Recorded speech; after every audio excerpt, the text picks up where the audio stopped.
July 24th. I'm calling the Transportation Advisory Board meeting to order at 6:04 p.m. What we'll do first is approval of the June 26 minutes, and if there are any comments or any suggested revisions, please let me know. Any comments or suggested revisions? Oh, my name is spelled in the last sentence. Okay. It's a K, not a C. So Just checking if you were reading. Right, exactly. great. Okay, so if we can make that adjustment before we do that, but since that's the only adjustment, if per that adjustment, by unanimous consent, we'll adopt these minutes for June 26th. And now we go on to public comments. Do we have public comments online? No, it's not. Okay, great. I have a small announcement to say. I'm officially now part of Sound Transit Agency construction team. So I just want to say that for transparency. Yeah. Just Great. Can't wait to see you over here. yeah. And now we'll go to regular business. And we'll start with the tab work plan update. John. Yes. Good evening, everybody. Sorry I couldn't be there in person. I've been a little under the weather this week. But wonders of technology, I can still present. So, Erica, sorry about the misspell. Annie, congratulations on transit. That's awesome. Thank you. All right. Bring up the work plan here. This shouldn't take very long. So as the year has gone, I've made the changes as things have shuffled around. And now we're here in July and we get to approve basically the second half of the year update for the work plan. So today we have traffic calming, and I should have added mobility master plan here. I can make that update.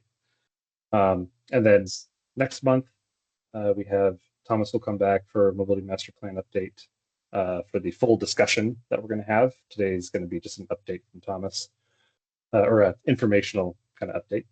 And then in September, we have the I-90 crossing coming. And then in October will be light rail visioning. As you can see, there's still a couple of yellow spots here. So concurrency and signal timing are intertwined, and we are still waiting on a yay or nay if they're going to make it to tab this year. So we're going to leave them open for the last quarter. And then as far as administrative items, we're doing the discussion and adoption today. I'm still talking to the HR team about the equity training. Hopefully we'll be able to get that to happen in September. And then we're still going forward with the plan to do some sort of annual report in October. Don't know exactly what that's going to look like yet, but Julian and Tom and I will work through that probably at our next meeting. And then the other thing is the Squawk Mountain Non-Motorized Improvement Project, which we presented previously. We were going to come back in this fall-ish, but due to some timelines being pushed out, we'll come back at the beginning of 2025.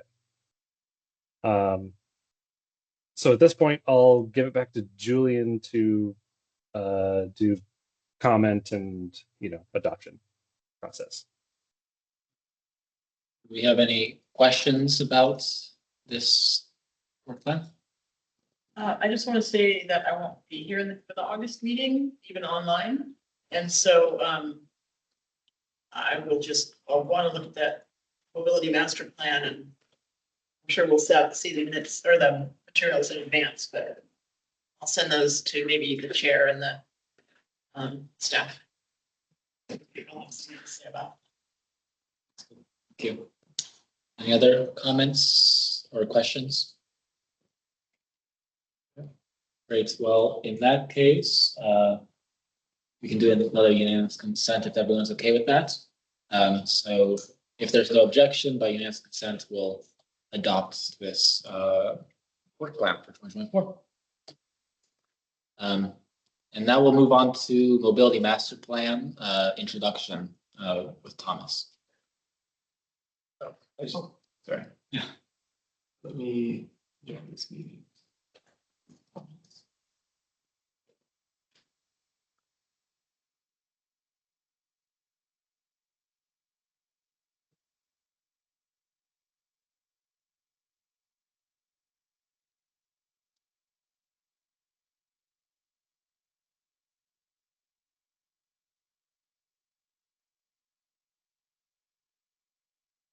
Thomas, you can turn off your face.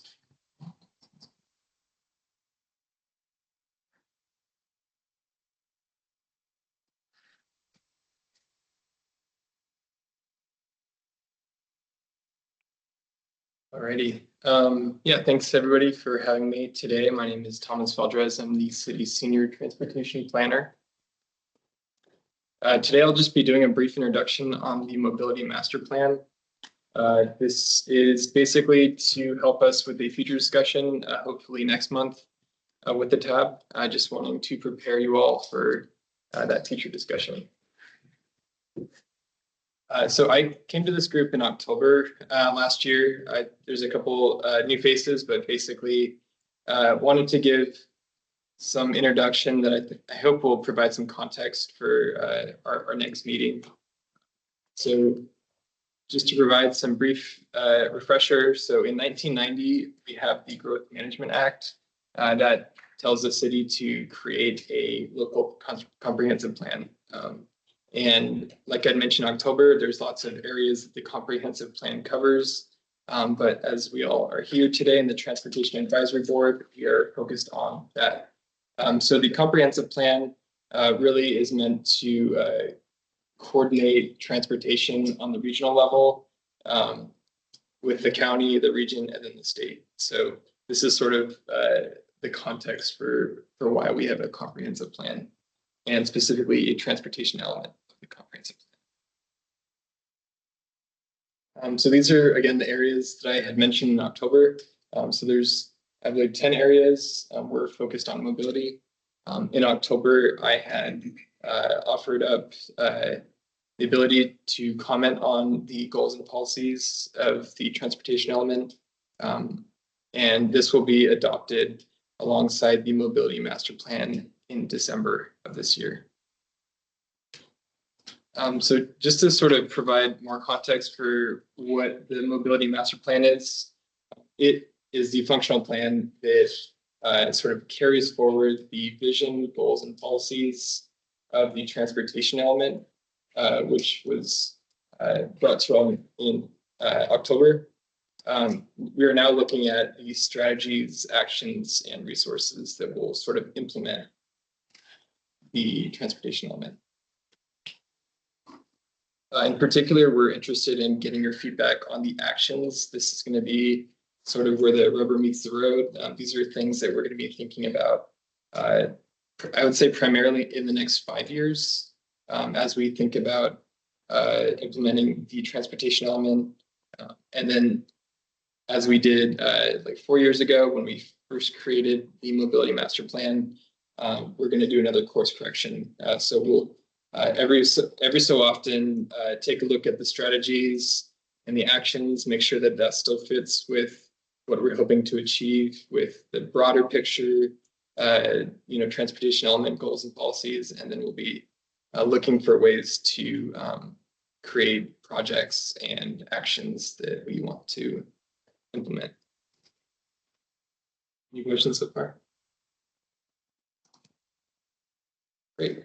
So what we're hoping to do with the mobility master plan is really just get back to basics. We want to make sure that our existing conditions analysis and our future forecasted analysis is still correct.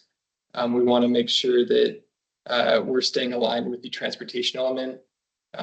A lot of the references in the mobility master plan come directly from the transportation element, so we just need to update that accordingly.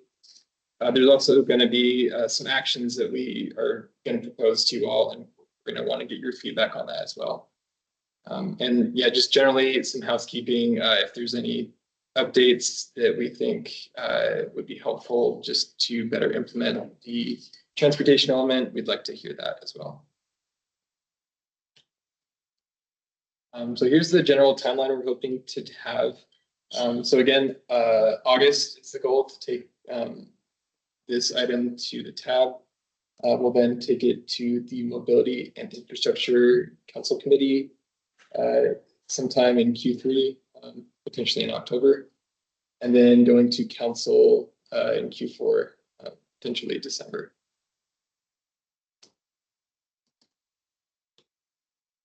That's all I got. If there's any questions, you can let me know now, or feel free to email me if you have any introductory questions you had. Just wanted to prime you for what's coming. It's going to be a big lift next meeting. So,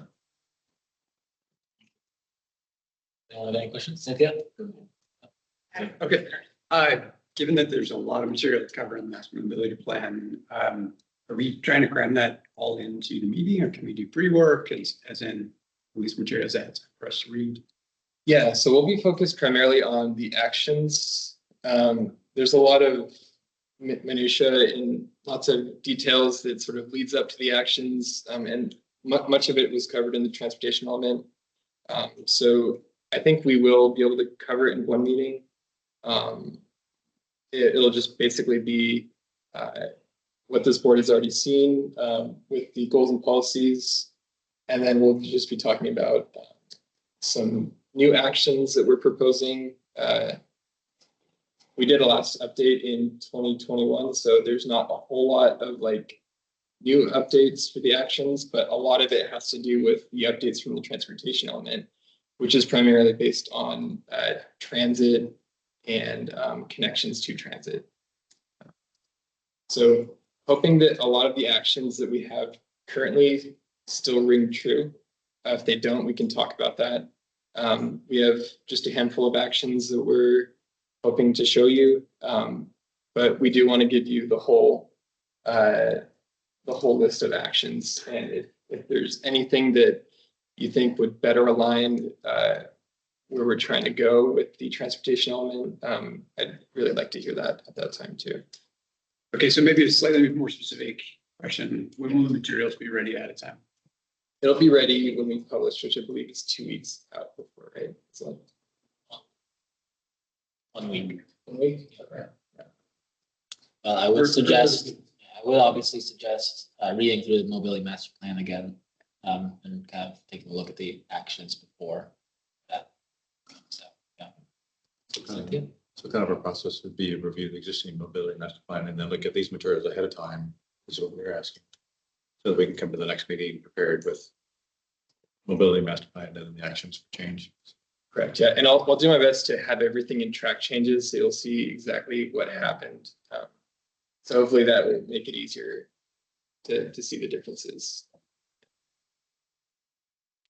Yeah, I just, this is kind of a broad question, and I really spent a lot of time in the materials. I can answer my own question, but could you help us out a little and talk a little bit about some of the themes, and specifically one of the things that I noticed right after the master mobility plan was adopted, we, like any body of work, you start to realize things that are missing from it. Yeah. And one of the big things that came out was a lot around equity and equity in transportation.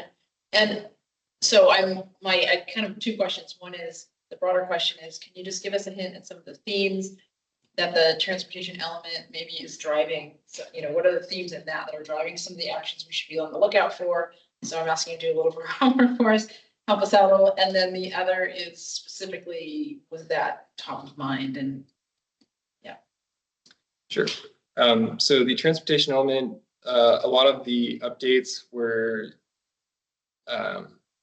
related to the transit study. So a lot of what we learned from the transit study, it's basically, next year there's going to be updates with Eastlink connections. Light rail opened up in Bellevue, to Redmond, and eventually it will connect all the way to Seattle. And once that does happen, we think in 2025, that's going to change how bus service connects to it. So that's sort of some of the new information that we have that we didn't have in 2021. We're also thinking about equity, and I do have some proposals that I will be sharing at the next meeting.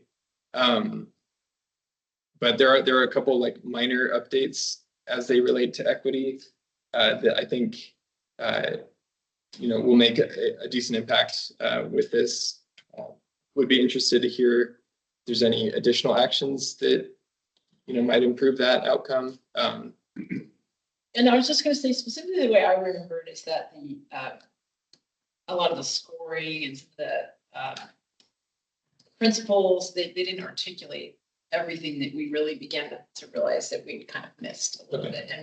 And there wasn't specific actions, but it was more like it kind of I felt like it was more revealed in the scoring criteria, and then we had to we spent a lot of time for the TIP kind of honing our scoring, which sort of comes from those MMP principles and guiding and the 7 points, which turn into a rubric. And so it wasn't specific projects, more about evaluating projects and the lens that we put the projects through, if I remember correctly. So yeah, you make a good point. And the TIP scoring criteria that was developed March, I think, about February, that has been rolled into the MMP. So just as you saw last time, all the scored projects are now scored based on the new criteria that you all have commented on. So that is updated. we'll see that in the new. You'll see in the new MMP Great. as the Really project list has been updated. Yeah. That's really helpful. Thank you. Any other questions? Yeah. When the NMP was first drafted, built, at the first iteration of TAB, we didn't have an equity board. I don't believe, and now we do. Do they review this at all? I don't know if. They will, yeah. Trying to remember the timing for this. I think I'm taking this, it's a joint equity and human services board meeting, and I believe it's in September. So it kind of aligns with the mobility infrastructure or. It does. Yeah. Yeah, it does. Most of us don't need to go to a lot more meetings, but I'd love to be notified when that meeting happens. Sure. Kind of interesting to hear it real time. And I'll Yeah. never watch the video. I'd rather go to a meeting than watch the video. I don't know, I just think it's really interesting to see our work come through these other. Yeah, I think, John, our some friends, that we can have that sent out, just as a reminder of, hey, this is happening. Yeah. And we didn't feel like I'm listening. Would you like to be notified of the other committee meetings or just specifically that one? I don't want to spend too much time on this story, but I will say that the last time when the environmental board reviewed our criteria, I thought we had a lot of really rich discussion, and we modified some things and rejected other things. And so that's why that discussion is what's kind of driving my interest in seeing it real time, seeing it develop and getting a better insight. So the answer is anything you think where they're going to go deep on it. Sure. Yeah. Okay.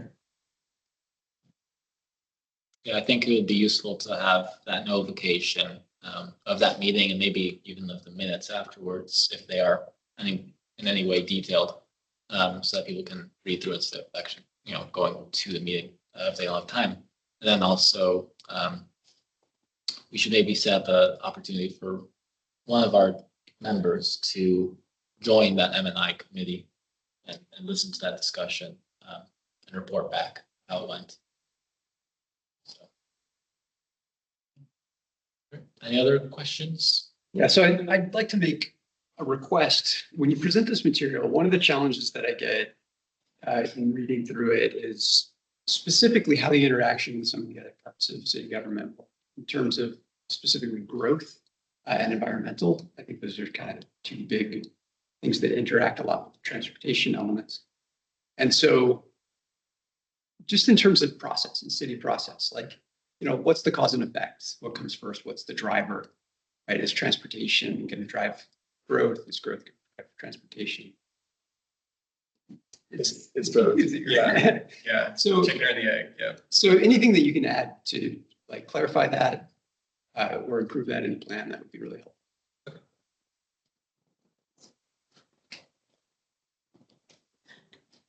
John is really good about this, but anytime you can have live links back to other documents that drive policies, it makes our job so much easier.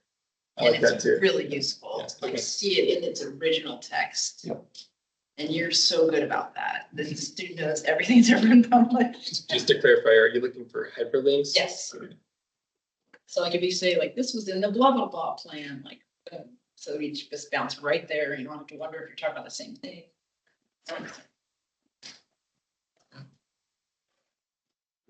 Any other questions? Like, maybe? No?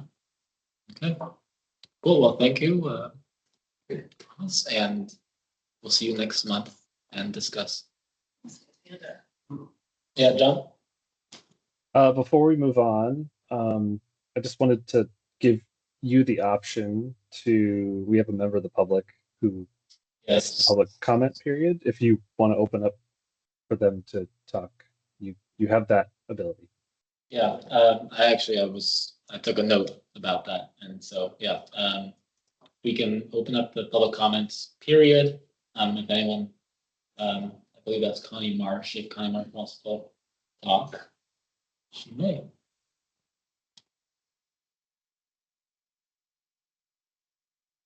Okay, I'm watering in the garden. So there you go. I thought it was starting at 6:30, so I apologize for being late. But two of the things left over from the last master mobility plan was the lack of interface with the parks plan. And they are now doing, what is it called? Creeks to Peaks. But they use a large portion of the city's mobility infrastructure, sidewalks, et cetera, in their plan. And you all interface with the parks plan. Last time there was not an interface between the two plans, so each of the plans was only showing partial connections.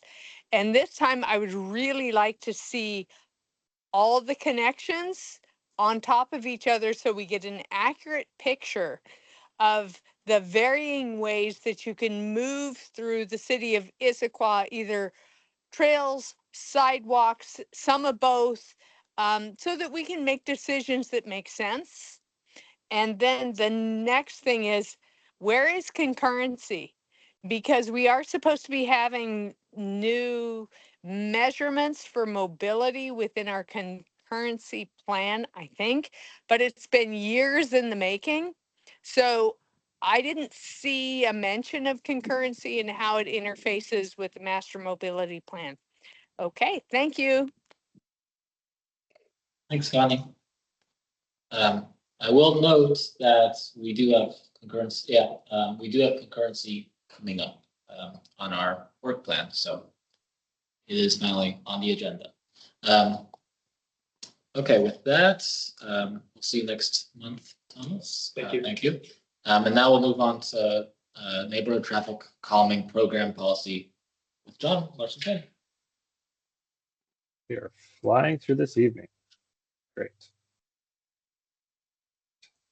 Get myself situated here.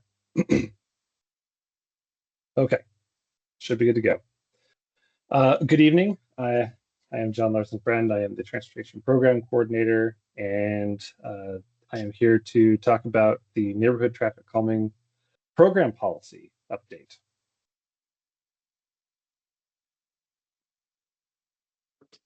The purpose of this evening is to seek feedback on the neighborhood traffic calming program policy and for TAB to form a recommendation for City Council. The direction that we're asking for this evening is we're requesting TAB feedback on the following questions. There's two of them.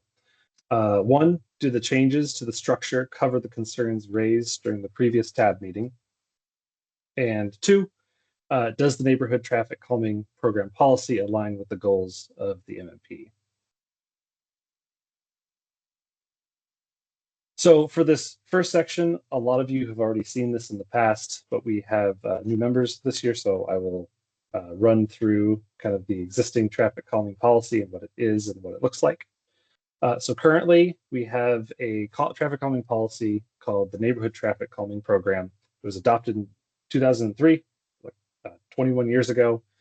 It specifically addresses local access streets. Local access streets are defined as all roadways that are not principal arterials, minor arterials, or collectors. So all that really remains of that are the residential streets. So just to run very quickly through the current policy process, it's in two phases, but it's a different type of two phases than the new policy that I'm proposing.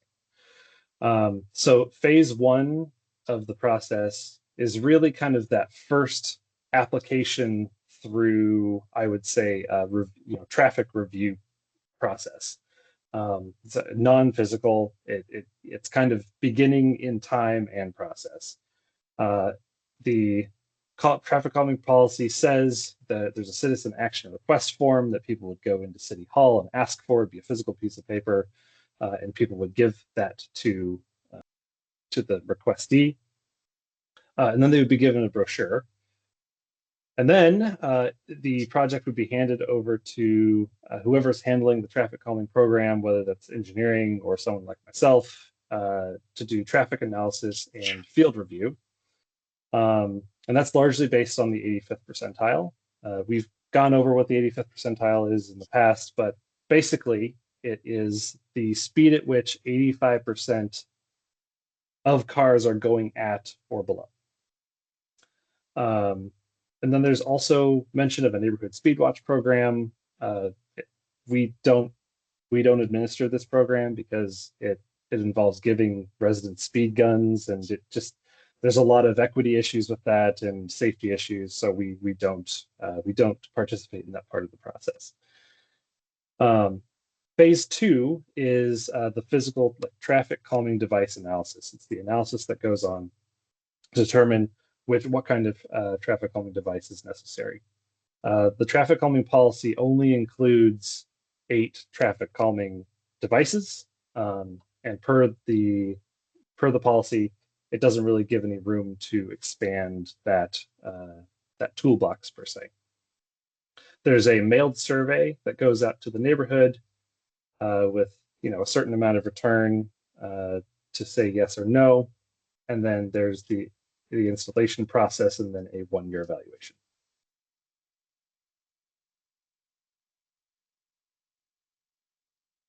So how do we do this today? So today we only do virtual reporting through SeeClickFix, and there's no brochure that goes out. There's a lack of resources for speed trailer deployment, which is something that we've leaned heavily upon as kind of a first line of defense in figuring out if there's really a traffic calming need in an area. And then, frankly, we've never made it to that second phase. The 85th percentile rule at this point basically requires a 10-mile-an-hour over the posted speed limit. So most streets in Issaquah are 25 miles an hour or more. And that requires the 85th percentile to be 35 miles an hour or more, which is a very high threshold.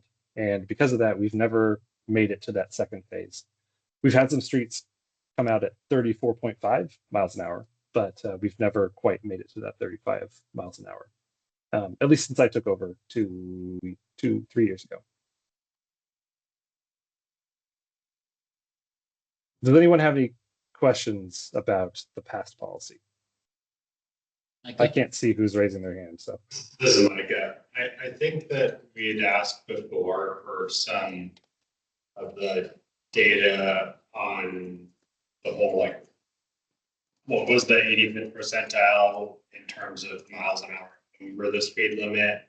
There was some discussion on like, is this a matter of like, if it was 9, it would be a completely different story versus 10, right? Is it common that people are going, oh, I'm just going to avoid going 10 over, I'll go 9 over, right?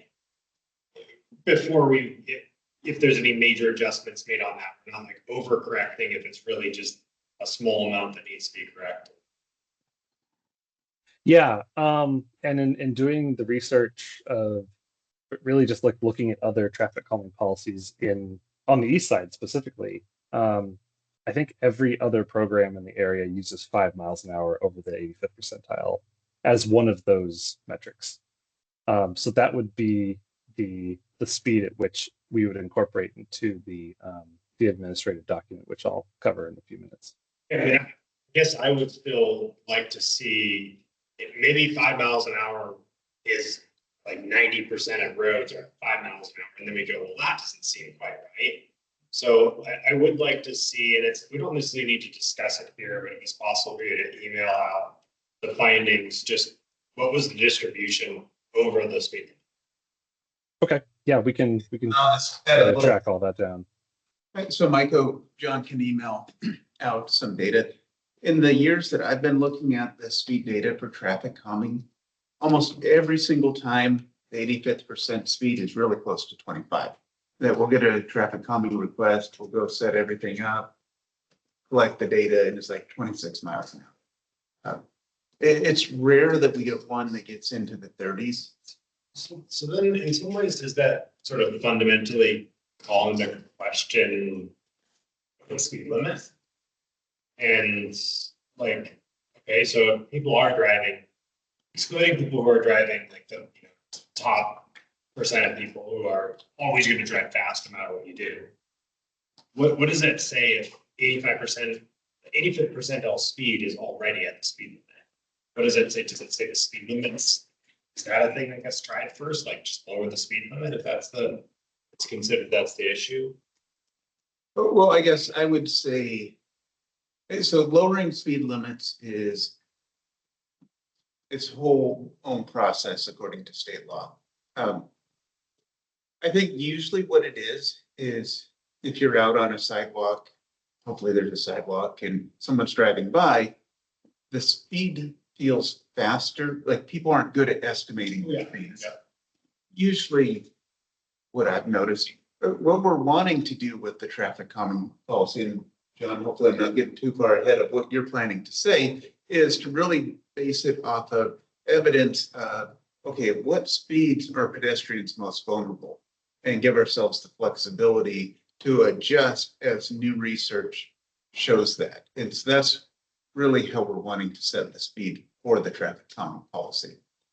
Okay, it just seems to me if the people are actually driving the speed limit, it says 25, they're driving 25, 80%, that's what you found, and that's basically saying, for the most part, people drive the speed limit. And then we're going to try and calm traffic to below the speed limit. To me, that says the speed limit's wrong, and the effort should be going towards updating the speed limit, even if it's more of a fight with the state process. So I guess I want to just first start by, I don't want to go any further on my point. I want to just I'd love to see some of that data. Yeah, we can do that. And what we're proposing is not to lower the speed if they're going 25 and a 25. But then if what you found is that the 85th percentile is already 25, is the intent of the traffic calming program to calm 85% of traffic, or do you only care about this top 15%? Oh, in that case, we probably do nothing on the street. But let's say that there's a street where the 85th percent speed is 33 miles an hour. Currently, we would do nothing. But under the new policy, then we would be. Yeah, and I just thought that you had said that for the most part, you found the 85th percentile speed was 25. And so that's why I just want to see the data to kind of better Right. understand. Sounds good. Any other Yeah, we can questions? put it together. Okay, go ahead. Okay. Great. Moving on to so I'm going to give a timeline of what the development of the new traffic calming policy has looked like. So before I came aboard the city, basically this whole thing started back in 2019 when the MMP was adopted. As a part of the MMP process, the city also wanted to do traffic calming update, complete streets policy update, and pedestrian crossing guidelines update. Those latter two were completed, but the traffic calming obviously was not. So in October of 2019, basically, city came to TAB, said, "Hey, we're working with the consultant. We're going to continue work into 2020." At the beginning of 2020, in January, there was another TAB update touch point that said, "Hey, we're going to adopt this in summer 2020," and then pandemic put everything off.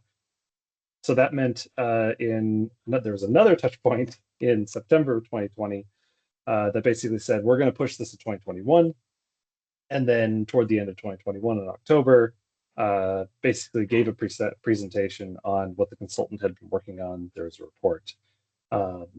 And TAB gave feedback on that, albeit because it was all virtual, there wasn't a lot of feedback. Mostly like, cool, that's kind of how I interpret it. Now, since I came aboard, I took over the traffic calming program in the fall of 2022. And based on my own experience with the traffic calming program, I went to John and I said, "Hey, I would like to work on this, please." So I started working on that at the beginning of 2023. December, came to TAB, reintroduced the topic.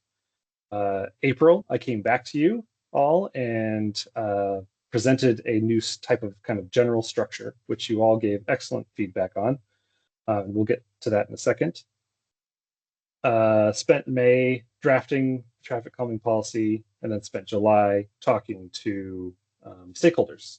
So that I talked to multiple different departments. I talked to the school district. I tried to talk to fire. They didn't get back to me in time. But really continuing to build upon those relationships with those different stakeholders to bring them into the process. So going back to that TAB feedback in April. So you all provided feedback on the structure that I presented. Some of your notes included concerns over equity with the initial petition process. So in the original draft I think Adam is the only, I don't think I saw them here, new persons. Basically, there was a petition process at the beginning. It involved getting signatures from neighbors in order to even start this process. There were concerns about equity, and so we have taken that out. Next, what is the threshold of what enough consensus is, which I think is an excellent question, and we tried to address that. How should off-ramps be built in? And, looking at the balance between what is enough public engagement and what is enough, sufficient staff resources. Are there any other pieces of feedback that anyone remembers and don't see reflected here? I would love to hear that if there's any memory of that you feel is really important.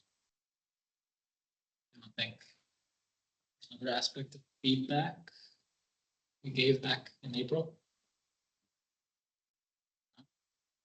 I guess you covered it pretty well. Yes, that's the goal. Great. Okay, so let's dive into the actual traffic calming policy. I'm going to quickly share the policy. My next question is did everyone get a chance to at least review and go through this policy? Hopefully, yes. Yeah, Okay, so I'll go quickly since everyone seems to have gone through it. So basic structure here, executive summary, kind of just giving an overview. Plan alignment, this is how it aligns with mobility master plan and comprehensive plan and whatnot. Program goals and objectives, which I'll get to in a second for feedback. And then we have basically our implementation strategies, which is kind of an overview of what we want from this, a kind of a look at those different traffic calming levels that I hope aren't too confusing within the document. I'll go over exactly what those mean. And then, of course, the process guidance document, which I'll also go over. And then it gets into the implementation process, which is split into 4 different phases for the actual administration of the traffic calming program.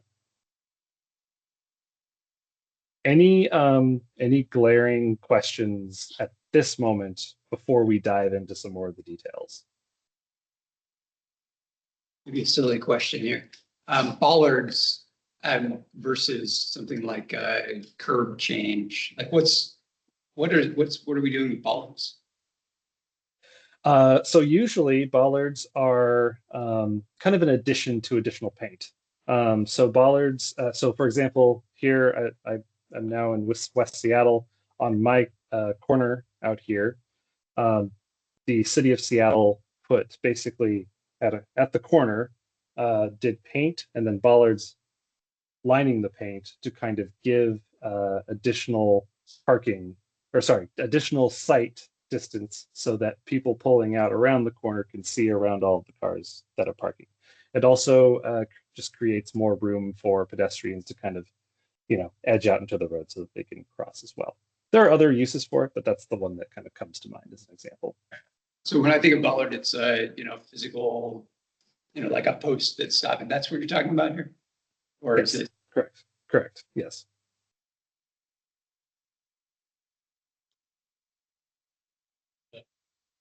We're clear. Okay. I'll go back to my PowerPoint. Wherever it is. There we go. Okay. So getting into the policy more specifically. So this is the program goal and objectives that we came up with. So the goal is support the livability of neighborhoods through promoting the safety and comfort of all road users while improving the overall street environment. That's the goal. And then our objectives to hopefully bring that goal into fruition is community collaboration and streets for all users. So that first one, prioritize resident voices by providing an accessible traffic calming request process. And 2, enhance the feel of the street environment by considering aesthetics, visual cues, and preferences of the residents along the streets and near the intersections. Any immediate feedback on this?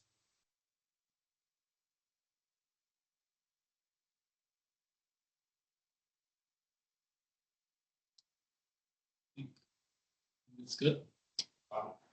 Micah? So it's good that there is about streets for all users. Considering aesthetics, visual cues, preferences of residents along the streets and near intersections.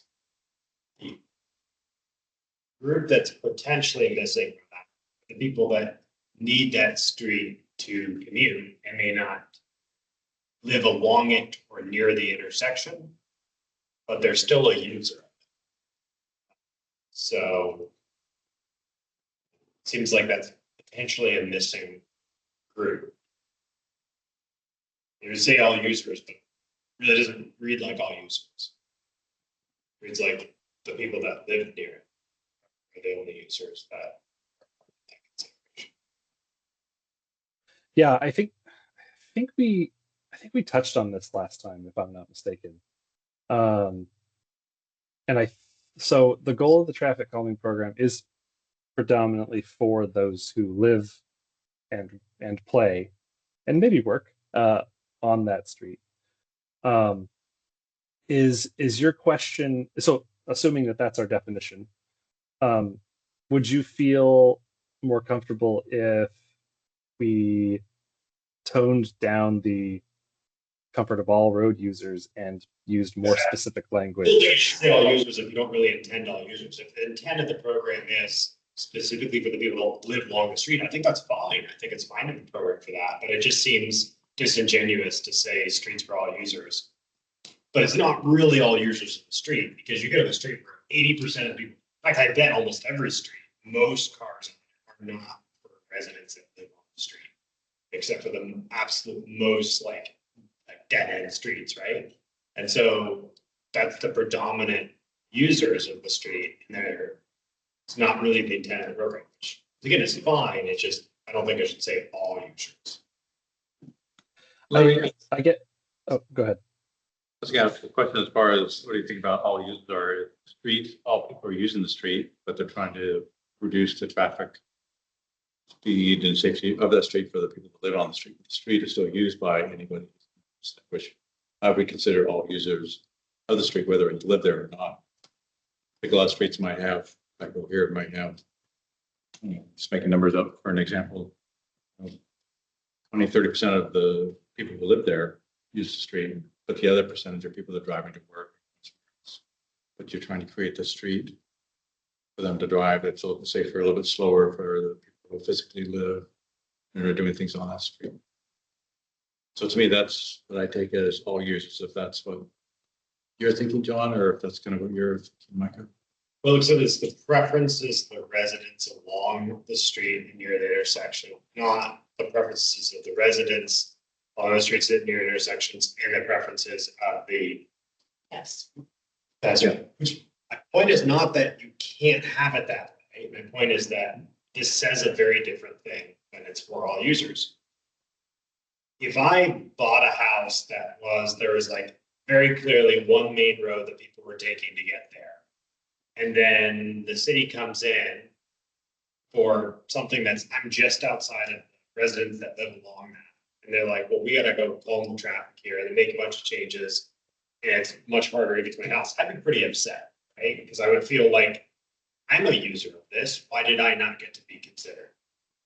So I don't think my comment needs to be, we need to go rewrite everything. I'm just trying to voice what I see as, I think that streets for all users is different than what it actually says in that number 2.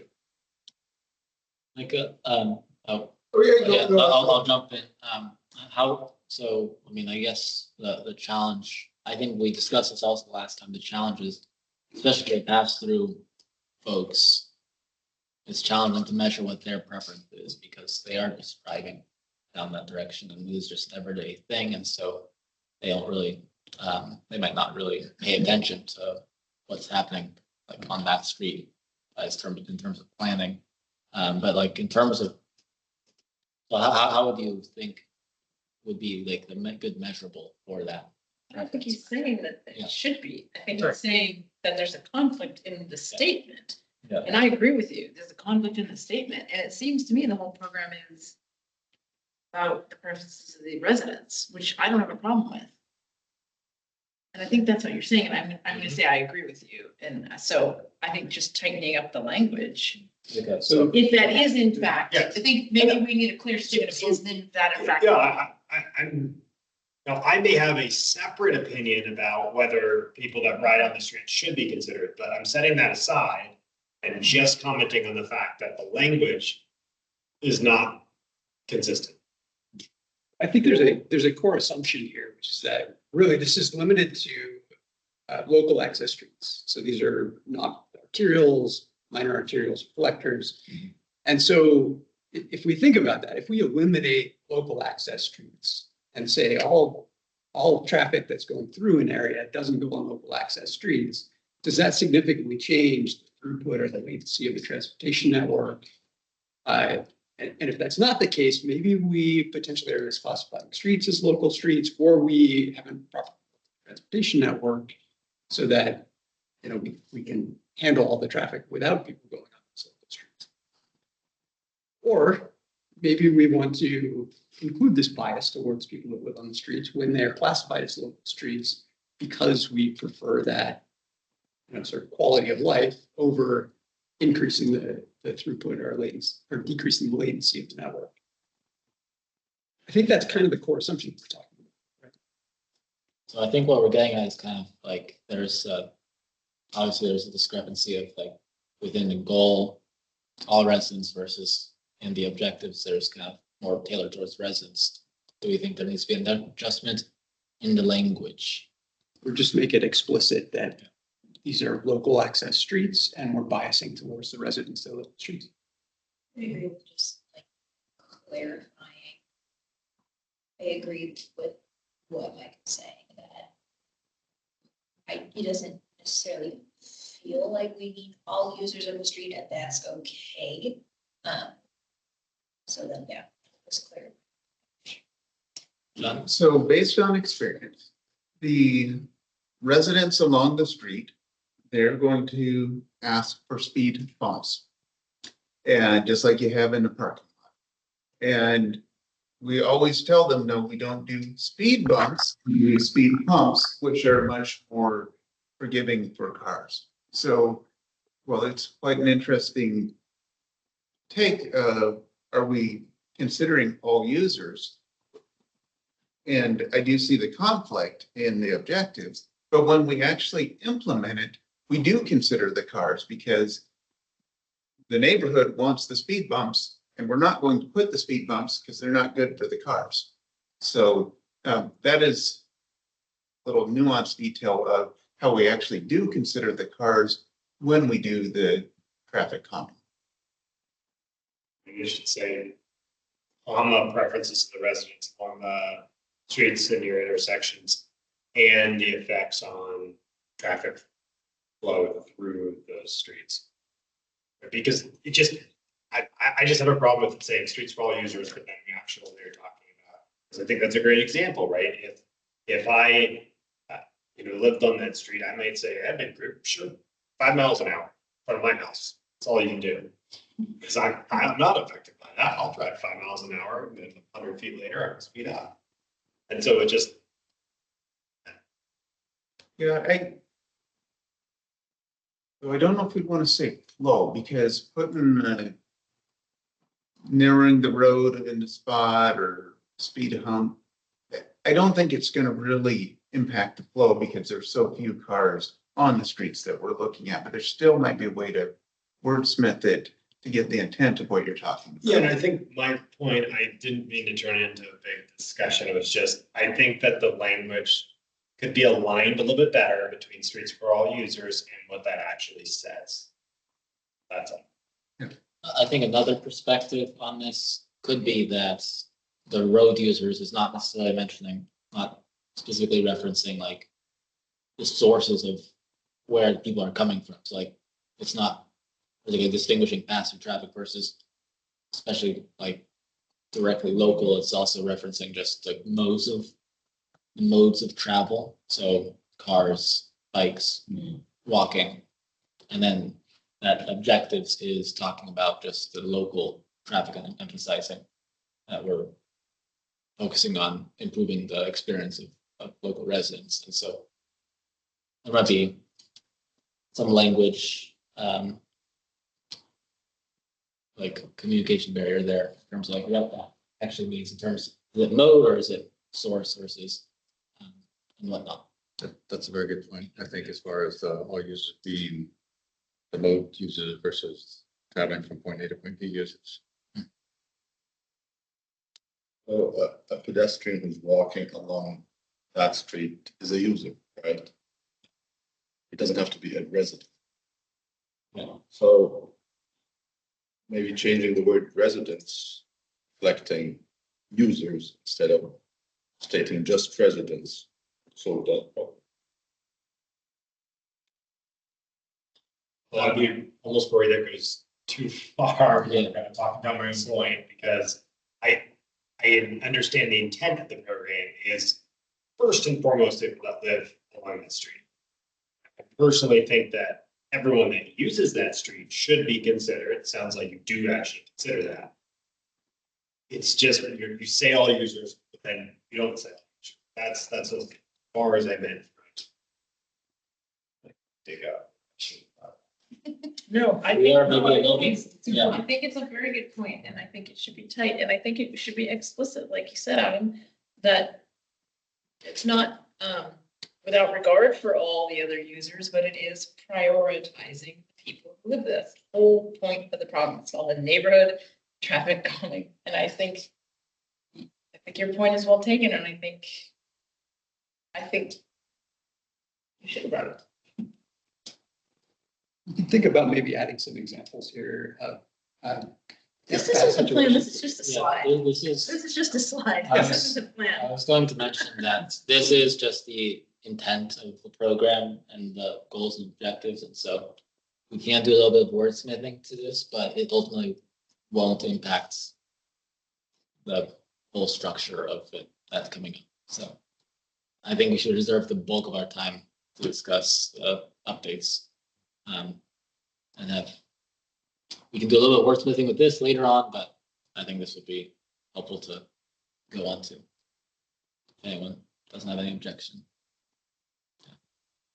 I just wanted to say I have arrived. I'm sorry, I'm late. I'm out of town right now. Just wanted to let everybody know that I am now in the meeting.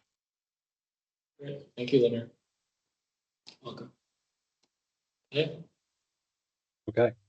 No, good discussion. I'm glad for it.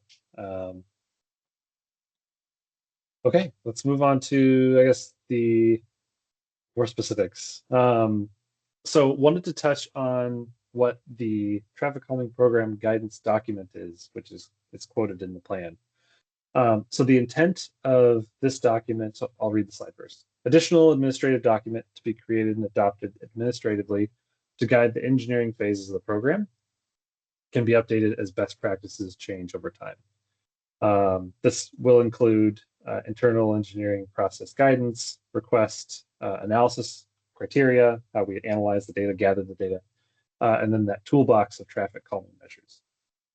So the intent is, so under the 2003 policy, it was all one policy, gave it to City Council, they approved it, it included everything within the policy. What we wanted to do was kind of break the two pieces apart. So there's the document that I have given you today, which is kind of it's the process of how person A can request a thing, and hopefully by the end of the process, there is something there that successfully has been installed. The how, which is what we're trying to separate, is what the process guidance document is.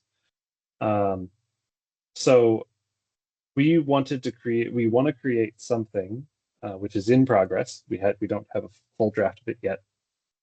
That will basically guide whoever's in charge, the traffic calming manager or engineers, to guide them through the process in kind of a consistent manner, but in a way that provides flexibility over time. So we know that in 2003, the traffic calming devices that were generally accepted are different than the ones that are generally accepted today. A good example of that is they only included 8 traffic calming devices in the original policy. We want to create an internally adopted toolbox that can evolve over time. So over time, hopefully, there's some great new innovation in traffic calming that can be added, but we wouldn't have to go all the way back to City Council in order to add it to the policy. Instead, it would be an internal decision and formally adopted that way. That also applies to what kind of data we collect. If in the future there's some other type of data measurement that we don't know about today, or technology advances further so that we just have more advanced technology, we can add that to this internal document instead of having to go all the way through the process to get to City Council. Does that make sense? Are there any restrictions on that, such as like automated speed cameras, right? There are other things that restrict that, but if you wrote this generically, you might get into things that were a little more contentious. It will not be generic. It'll be very specific. My plan is to go to include every potential device, of course, in collaboration with engineering and other departments that want to be a part of the process, to very explicitly say, okay, so this is the section that outlines traffic circles. This is the section that outlines speed cameras. And hopefully the plan is to also include, hey, in these types of scenarios, these type of traffic calming devices are the most appropriate in our opinion.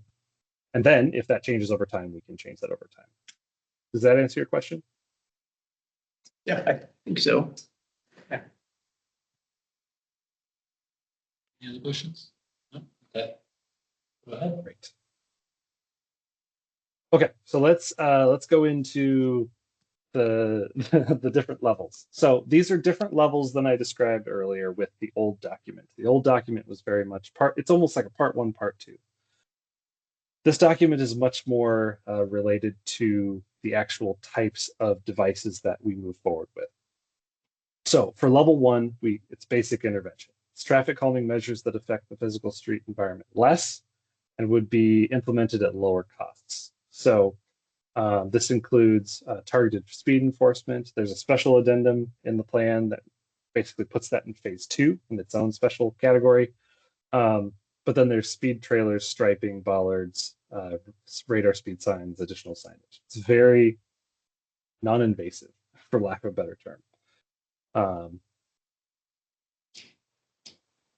And so for that process, would be basically a three-part process, a three-phase process. So we can dive into all this. So this is similar to the structure that I showed you in April, but I tried to take all of your suggestions, tried to pare it down, tried to make it easier to understand. Less arrows everywhere.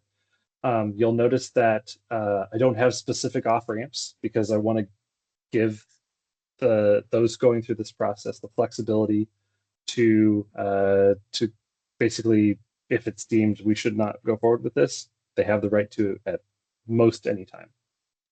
So first is the plan initiation, and that is resident request. We're going to keep it the same way we have it now. We're going to be a lot more specific with the categories and see-click fix, but we're going to use that portal still. So basically anyone can submit a request through that portal. Staff will review the request and will create parameters using the internal traffic calming form. This is a form that I have drafted, and it will basically outline, it'll ask specific questions about it. It'll ask to give a description, ask to include a map with the specific residences that the engineer or the person in charge of or putting this into the traffic calming form feels are affected by a potential change to the street. And then it'll be placed in a queue of neighborhood requests, first come, first serve. But a project may be moved up at the direction of the transportation engineering manager. So basically, oh, this is really important. We've actually seen X, Y, and Z happen, and we don't want that to happen. We're going to make it a priority. So giving more flexibility on that front as well. So then it moves into plan development. This is that data gathering drafting phase of the plan. So it starts out with that data collection.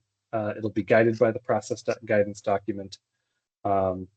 This is where we do the data collection. We do the field work to see what is really going on in the environment. A draft plan is created using the traffic calming plan template. I will create a template that basically all plans will go through and be implemented or put into.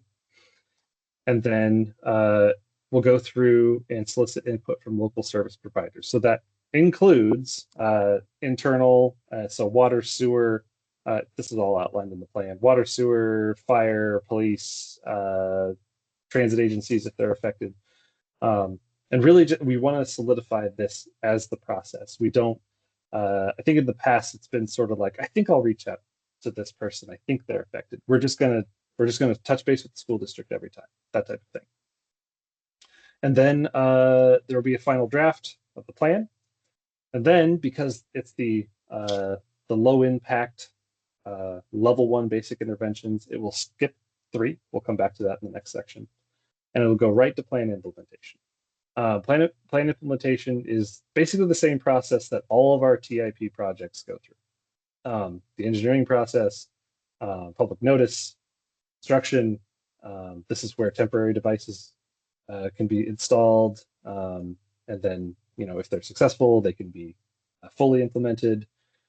There's device monitoring after 6 months, and then the next steps are if it's effective, complete. If not, go back to plan development. So that's basic intervention.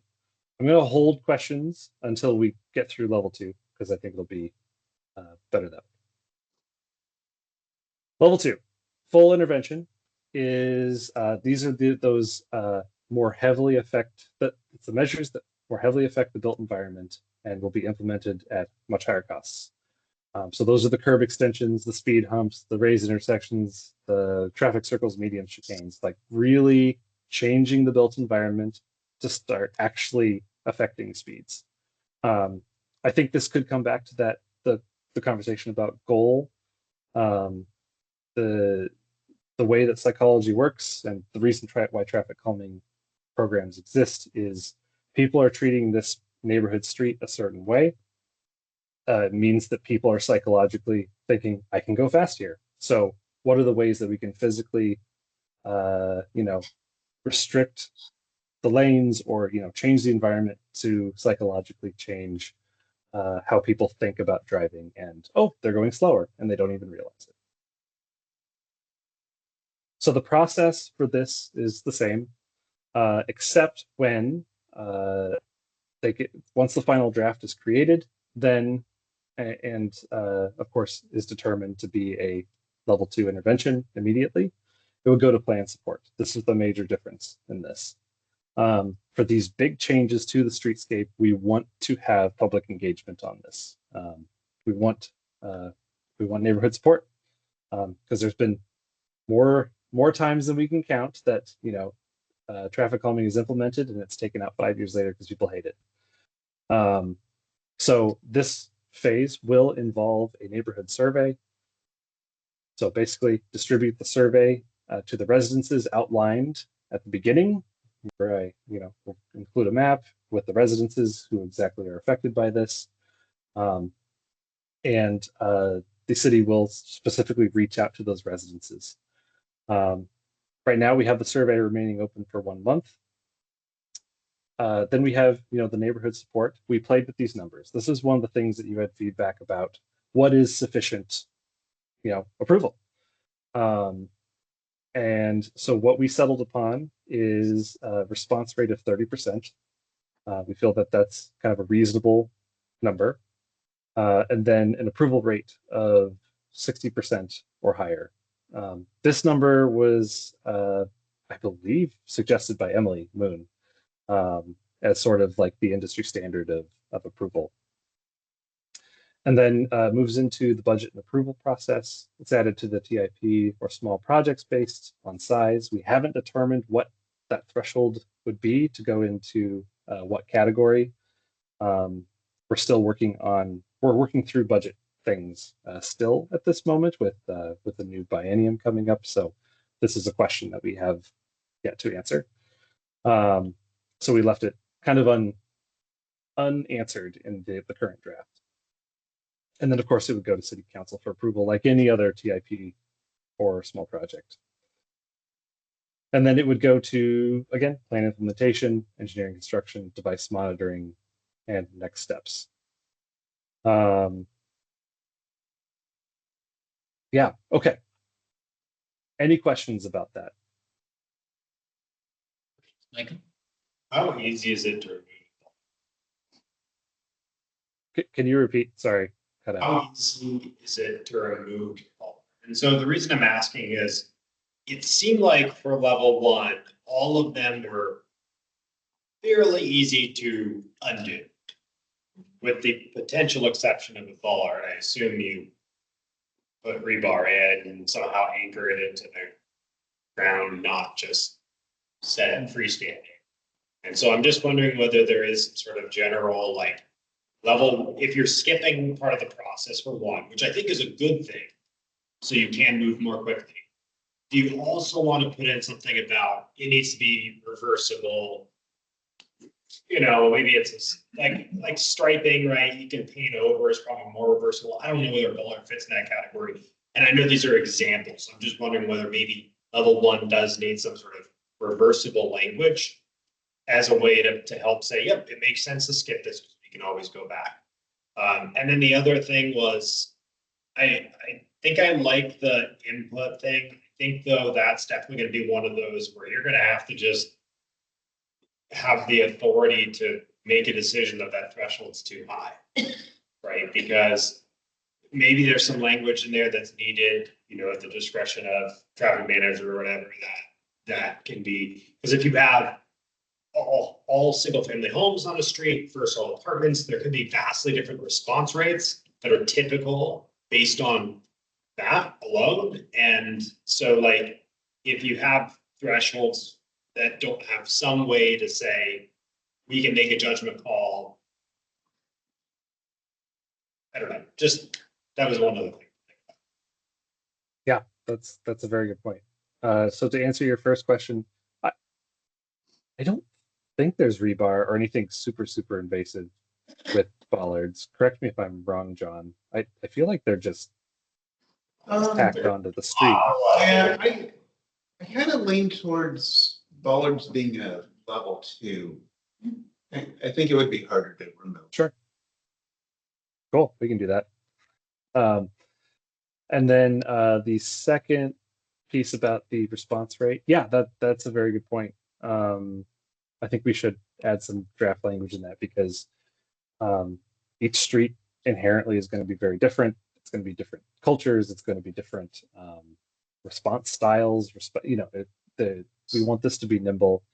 And if 30% is more than enough for one area, but not enough for another, we do need to take that into consideration. So I think that that's completely reasonable. We also have a provision in it about multifamily where it counts towards the approval rate, but not towards the response rate, knowing that it can be harder to reach out to the Yes. Giving any particular attention to so it says survey, everyone's open for a month, but if that month is like August, lots of people are out of town, or it's back to school, families are just crazy busy, December, lots of holidays in that month. I don't know if that's also just another mitigating factor that's paid attention to, like if the threshold isn't met, but it's because we sent it out during busiest times of the year. I mean, it's for that, like any time of year. Yeah, one of the pieces of feedback I think I got from, I don't remember who it was, but it was someone at the city asking if even if you don't get the response rate within a month, like how long do you keep hypothetically, you know, accepting those? Like, could it be 2 years later that you finally get enough, you know, a response? I don't know the answer to that, but it is something that we probably should consider as well. Is 1 month too short? Should it be a whole quarter? It's a very good point. And maybe that's discretionary as well. Adam? So there's this dichotomy between level 1 where you're optimizing for, I think, speed of implementation or end-to-end latency of getting the public concern addressed. And level 2, where you're trying to reduce costs essentially of getting it wrong, right? If the intervention needed is more expensive. So I have questions on both sides. Have we achieved that with the level 1 where are we identifying in this process early enough that it's level 1 versus level 2 is the appropriate intervention? And in doing so, have we saved the time? I believe the answer is yes, because I wanted to design this as much as possible to defer to transportation engineers as much as possible. because from my experience working with them very closely, especially at the city of Issaquah, they know what they're talking about. So getting that, having that expertise to make that determination of this situation feels like, striping, I think, is going to be enough, versus this topic has come up again and again, and we've tried other things, or we've tried other things in other areas similar to it, and we know that just striping won't work, etc. Really having that ability to be nimble and make that judgment call, because it really is a judgment call. Yes, Yeah. you might augment the plan with some information about expected latencies for making it through these various phases. And so like there are some long poles here, like gathering data and discussing affected agencies that are in both sides, even if we're trying to minimize latency. And maybe we forgo that if these things are easy enough to reverse and not likely to be contentious. So maybe you could reduce latency even further in the first case. Yeah. And then on the flip side, we have this phase 3 developing plan support, supposedly because we want to reduce the likelihood that we're reversing the plan in the future.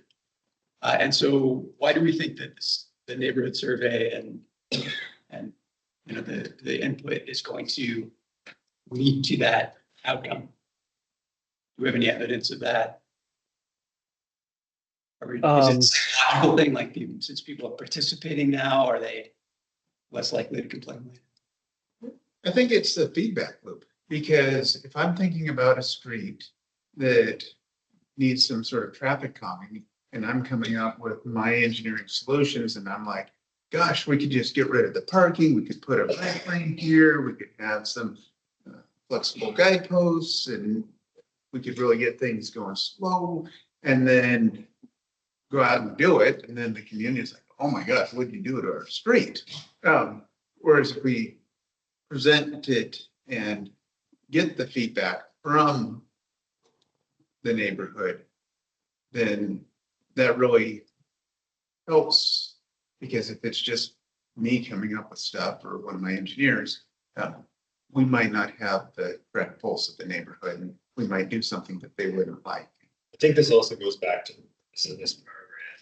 Even though I may slightly disagree, I understand the purpose to be, this is like, there's other programs that the city says, we need to make this change on the street. The purpose of this program is to hear what the residents want and listen to that and take action based on that, but using, informed decision-making.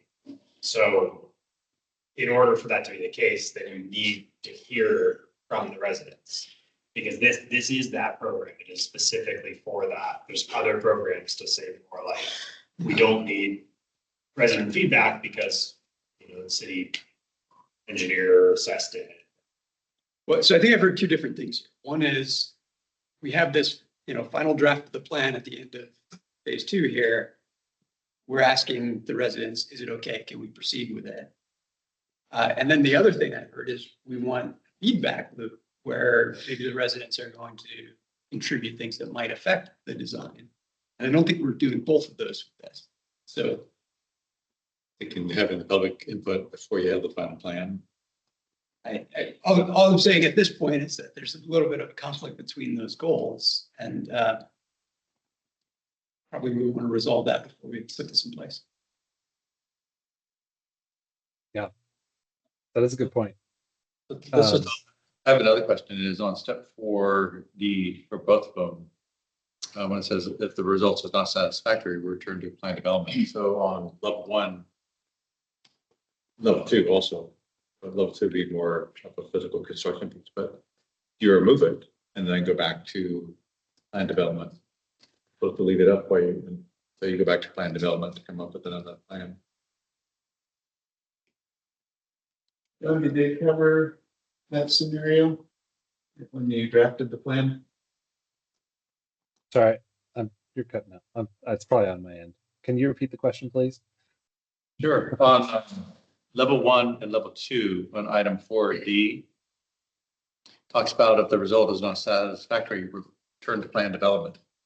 So Yes. my question is to leave whatever you did up in place till you come through to another plan. If it's not working, or do you remove it back to its natural state, then go back to plan development and go through again?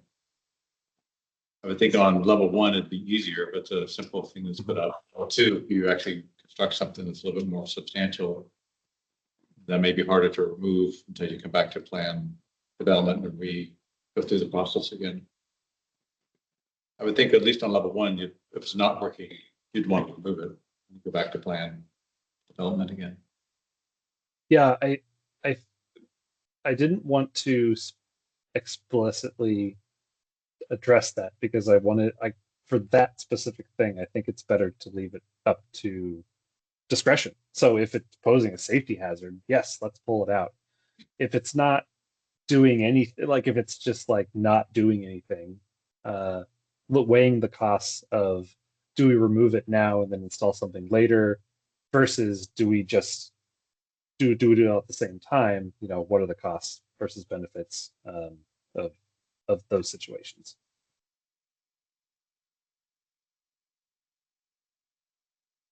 I had a clarifying question in terms of, you know, level one versus level two. Level two has budget embedded in there, and then level one does not have the budget embedded in there. Is there already kind of like a fund for level one type style projects? The answer is sort of. There currently, we use the money from I think the school speed camera, if I'm not mistaken. I can't remember the name of that fund. But that money is split amongst other projects as well. So at this point, at this very moment, there is not a fund for either of them that would be robust enough to really address these projects, which is a part of the process that we will be going through going forward, especially as we prepare for the new budget season. You know, determining what should we be asking council? Can we ask council? What are alternatives if we can't? You know, stuff like that. Yeah, and I would say for level one, we do have certain things in our budget where we could utilize existing budget for level one. Now, that might not always be the case depending on what else is going on with the budget. And so it still could be level one that would involve a budget request, but that's kind of diving into the weeds. Erica? Out of curiosity, has Issaquah ever dealt with any kind of like neighborhood, like guerrilla traffic calming? Like I'm thinking of in Seattle, you'll see like neighborhoods just kind of take things in their own hands and put up like planters on the street that are like not sanctioned, or like I think there was someone that like painted their own crosswalk. Like has that ever been an issue within Issaquah or not so much?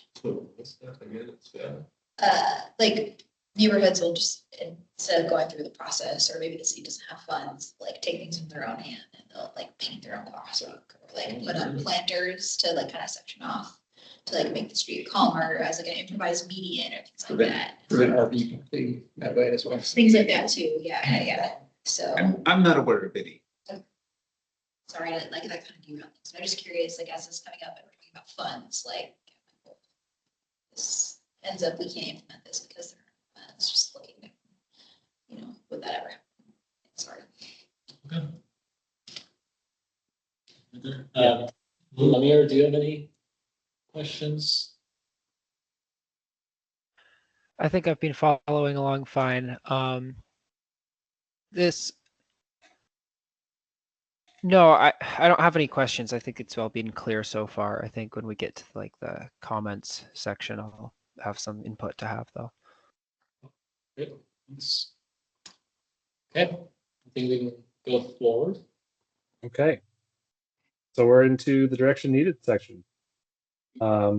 As I mentioned before, asking two questions this evening.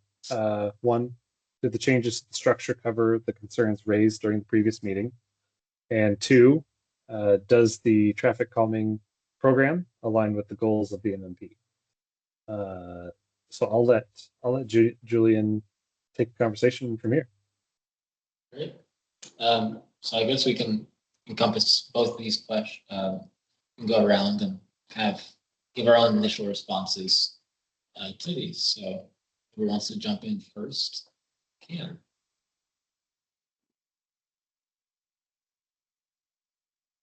I believe it does. I made a few comments, a few suggestions, but other than those, I do believe this covers the concerns raised.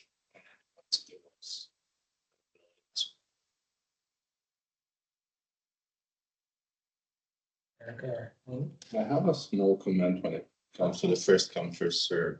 Isn't budget part of that sorting procedure? Like, would you start on a request? Budget is whether it's gonna cost a high or a low cost, then deciding where it goes in that queue. I believe the budget factors in towards the end of the program or the process here. Yeah, so first come, first serve for the next step, which would be data collection. So if you work on one of those requests and then you find out that the cost would be not within that budget allocated, would you switch to another request, isn't it? I'll say maybe. There's so many variables because what's the need? The one that has the high budget might have high need. There might be one with low budget with low need. Or the other way. Right, and so it's a judgment call. But the main thing with the first come, first serve, unless there's a reason to change it, is just to get it into the queue to start collecting the data to work through it. So we wouldn't even know how much it would cost until we kind of work through the plan development. So to follow up on that, and 1C, the project may be moved at the direction of the transportation engineer. Could it be direction or discretion of the transportation engineer? So that's something that may appear to be more important. That could be moved up. Yes.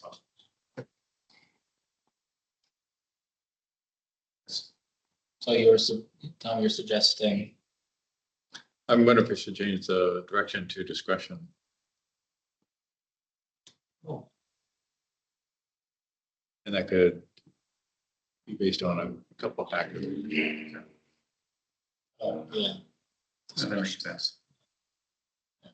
What are your overall thoughts on those questions? I think I'm good with these. I think the one thing would be, and I think as you start doing the data collection, you're probably going to have some sort of input from the public. But my concern is thinking on that too, is to have some sort of public input before we get to a final draft on primarily on 2, but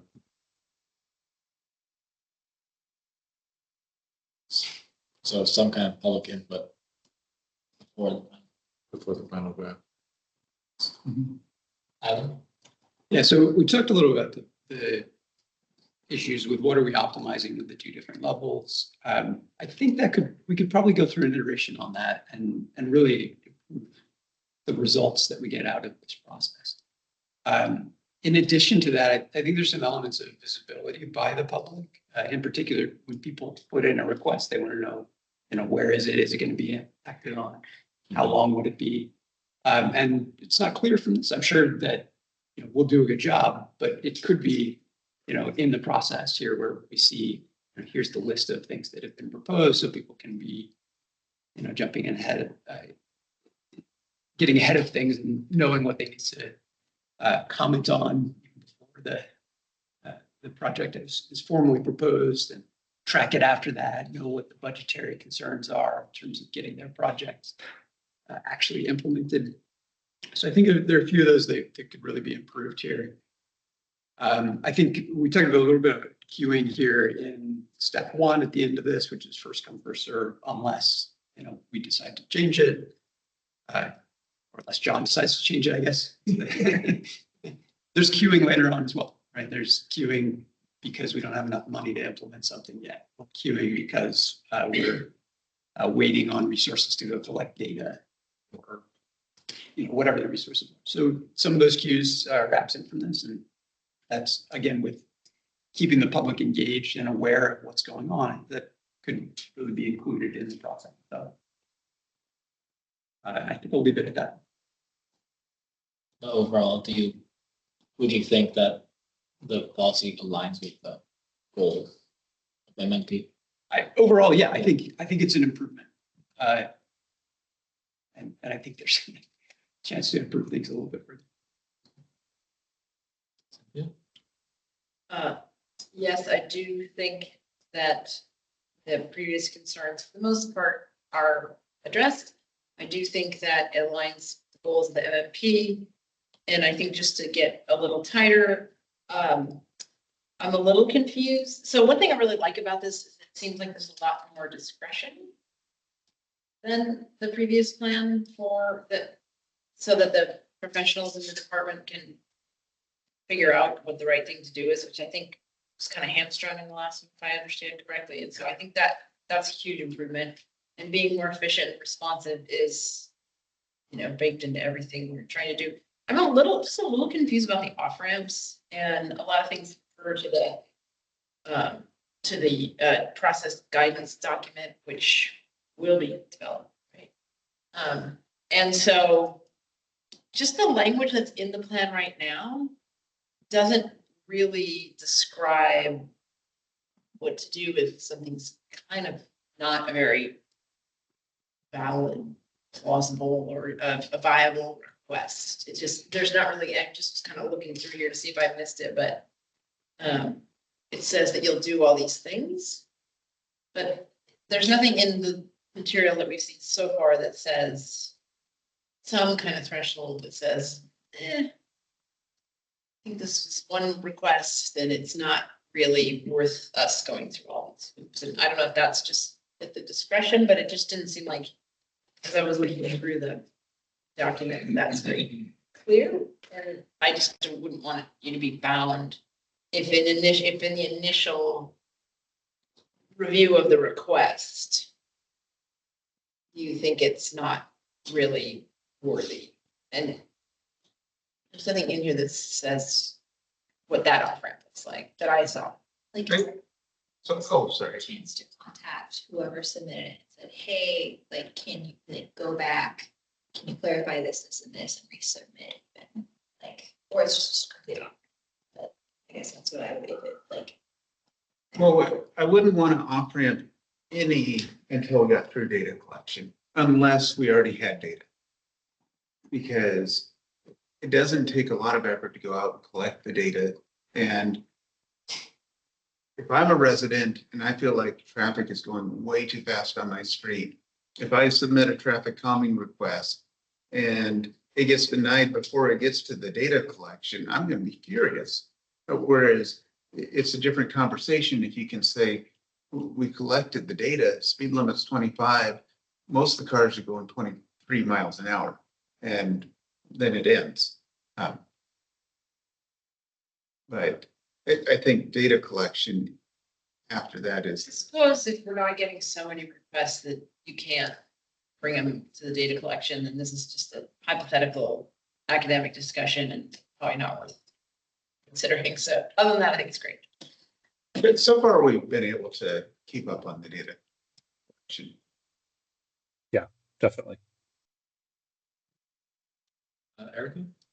is there, I guess, if this is implemented and we have a better, more streamlined cost process, it's more accessible to neighborhoods, people speaking languages in neighborhoods, and we get an uptick in requests, and suddenly what you just described changes, where we are now kind of struggling, is there flexibility built within this to like address that? Or is that's just a problem, future tab? Well, I think that first come, first serve, or at the discretion of the transportation engineering manager, that it's fairly easy to look at a street and go, yeah, this one is probably gonna have a pretty low speed, or, yeah, we really should take a careful look at this one. That we've done enough of data collection on streets in the 7+ years that I've been with the city, that you start to really get a sense of, okay, a street like 188th and South Lake Sammamish, that's wide and straight, you're gonna have some pretty high speeds. But then if you're looking at a really short dead end street, we've gotten some requests on those type of streets. 99 out of 100 times, the 85th percent speed is going to be really close, if not below the posted speed limit. And so if we got there, then we'd start prioritizing based on characteristics.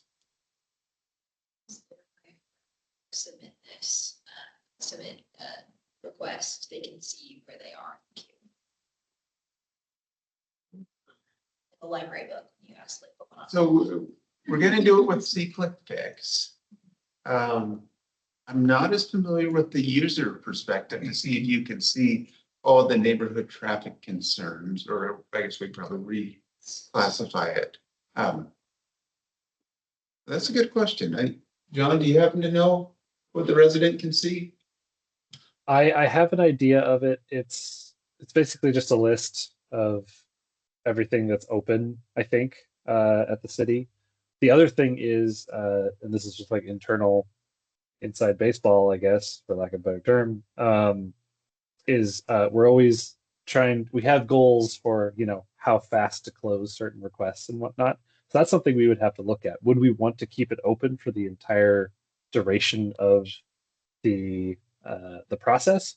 Is there a point where, okay, we've made it to the end of phase 2. Okay, now we can close this request because we know we're headed into the public engagement phase. Like, what is the answer to that? And that is a question I hadn't considered before this moment. Yeah, and in terms of, oh, sorry, were you, Erica? In terms of community engagement, one of the things that we have found is the community's expectation for communication when we do traffic calming is probably the highest of anything we do.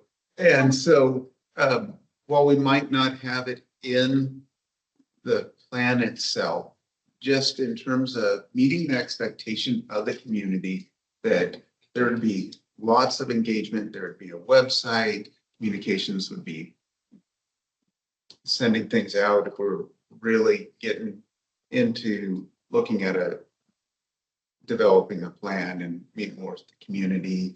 The community will be filling up the project manager's inbox with emails.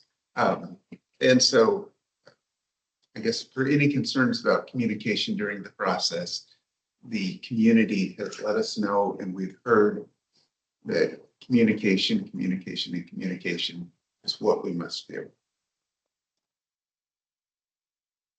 I would also mention too, a factor with this is, especially for these bigger projects that might come in, and if we wanted to go forward, if the data shows that we need to completely reform a section of street, we'll do it. Those types of projects are inherently going to be a lot larger, and depending on the threshold we set for this hypothetical fund that we want to ask for, there's a decent chance it might become its own TIP project, which then that goes into through the TIP process, which is very public, and there's always updates, and some of them have their own, web pages and stuff like that. So that's also something to consider. Lemire, do you have anything?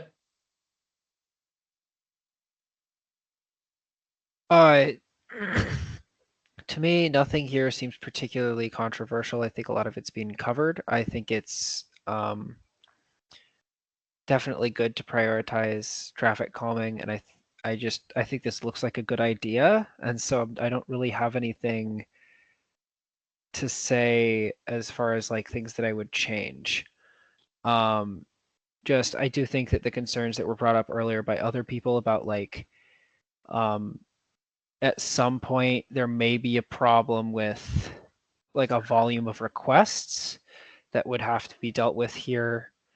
But that seems like something that is kind of like, you know, if there's a high volume of requests, then that can be a discussion that's made later about how to deal with that. And for now, I think being as responsive as possible to the community is probably the best plan. Because if people are explicitly requesting traffic calming measures, then, I mean, I think if it's bad enough that people are going out of their way to do that, it's probably pretty bad. And the very least that you can do is measure it, right?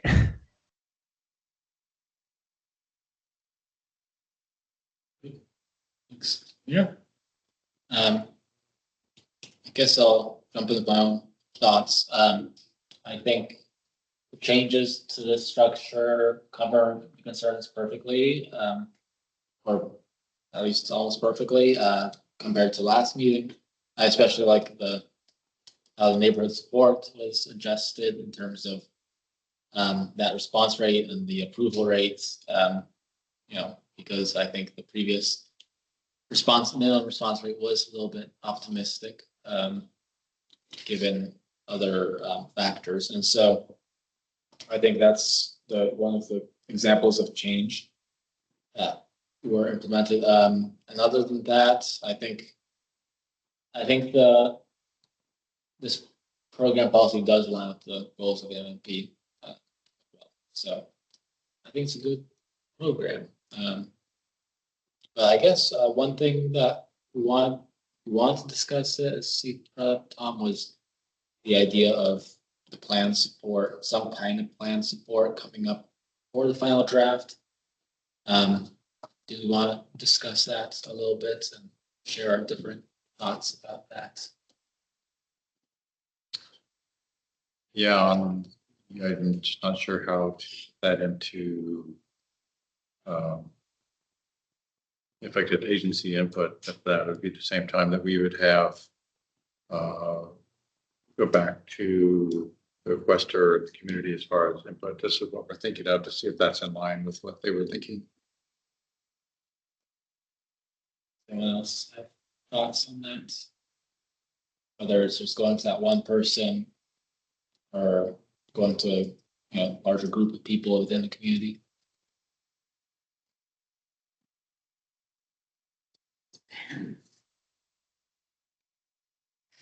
What? It depends. I just think it's so context sensitive. Just,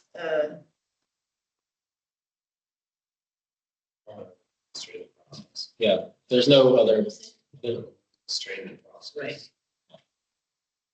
So if there's no other thoughts on this, I guess in that case, I'm also happy with plan support being in there as it is, just because we kind of want to make sure that it is going through, expeditiously, and that we're not constantly pounding the community with like, hey, respond to this, respond to this, respond to this. We just need to have one kind of finality situation. So I think that's appropriate. But no one else has any other thoughts?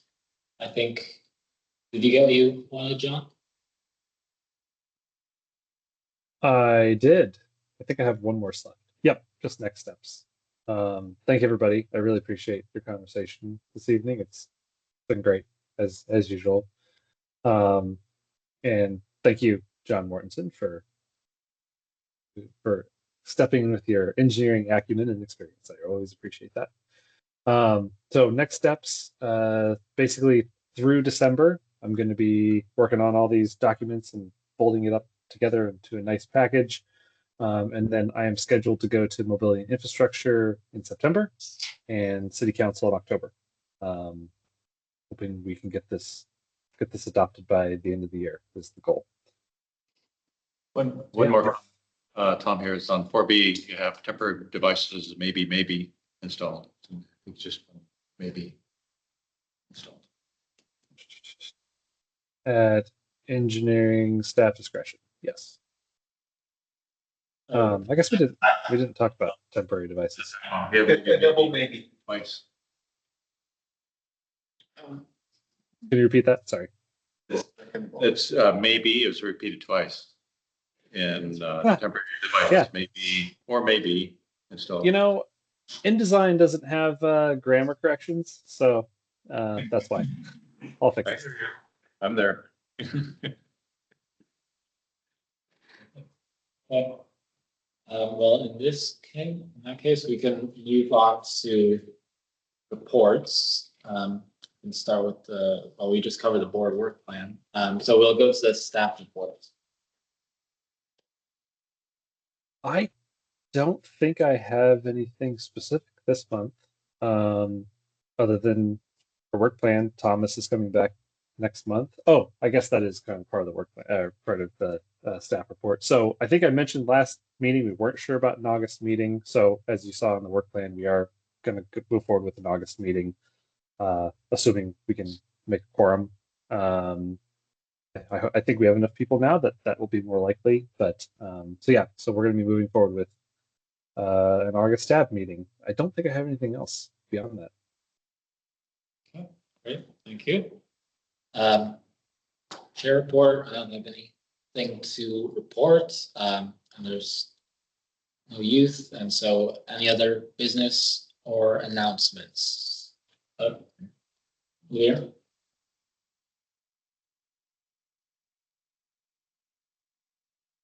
Have anything? I Okay, great. And then other business and announcements? Okay, and well, in that case, we will adjourn at 7:50. Yeah.